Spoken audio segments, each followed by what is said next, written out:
অবহেলার শিকার বরগুনার সংরক্ষিত বনে নির্মিত ট্যাংরাগিরি ইকো পার্ক। অনেকদিন ধরে উদ্যোগ নেই রক্ষণাবেক্ষণ ও সংস্কারে। ফলে বন্যপ্রাণী সংরক্ষণে অভয়ারণ্য এই ইকো পার্কটির সীমানা প্রাচীর ভেঙে গেছে। বেহাল দর্শনার্থীদের চলাচলের রাস্তা, ভেঙে পড়েছে বনের ভেতরের খালের ওপর ছোট ছোট অনেক সেতু। বঙ্গোপসাগরের মোহনায় দেশের দ্বিতীয় বৃহত্তম ম্যানগ্রোভ বনাঞ্চল টেংরাগিরি। অযত্ন আর অবহেলায় পর্যটন শূন্য হয়ে পড়েছে সম্ভাবনাময় এই জায়গাটি। একসময় বিচিত্র সব বন্যপ্রাণীর অবাধ বিচরণ মুগ্ধ করত দর্শনার্থীদের। হরিণ, শূকর, মেছোবাঘ, কুমির সহ নানা ধরনের বন্যপ্রাণী রাখা হয়েছিল বেষ্টনী দিয়ে। নানা সমস্যায় ভুগতে থাকা ইকো পার্কটিতে কিছু সংখ্যক পর্যটক এসে পড়েছেন ভোগান্তিতে। প্রথমত আমাদের পুলগুলো ভাঙা ছিল, রাস্তা অবস্থা খুবই বাজে। তারপর আপনার কিছু কিছু জায়গাতে হচ্ছে কোনো রাস্তা নেই, পুল নেই, কাদার ভেতর থেকে হেঁটে আসতে হয়েছে।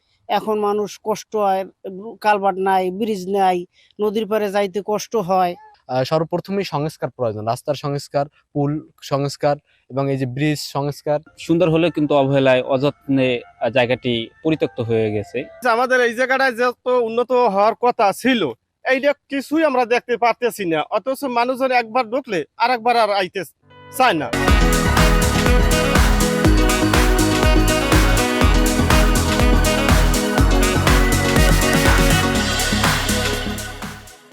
একটু নজর আর যত্নে এই পার্ক হয়ে উঠতে পারে দক্ষিণ বাংলার অন্যতম পর্যটন কেন্দ্র।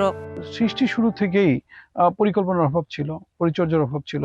তারপরে এটি যদি পরিকল্পিতভাবে করা যায়, রাষ্ট্রের পৃষ্ঠপোষকতা যদি থাকে, তাহলে বাংলাদেশের মধ্যে অন্যতম প্রধান আকর্ষণীয় একটি ইকো পার্কে এটিকে পরিণত করা সম্ভব। দ্রুত সমস্যা সমাধান চেষ্টার আশ্বাস বরগুনার অতিরিক্ত জেলা প্রশাসকের।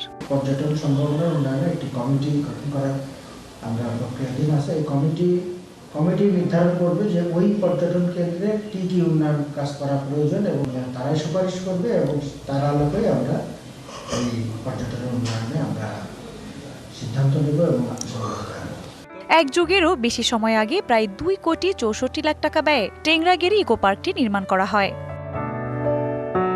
TBC news desk.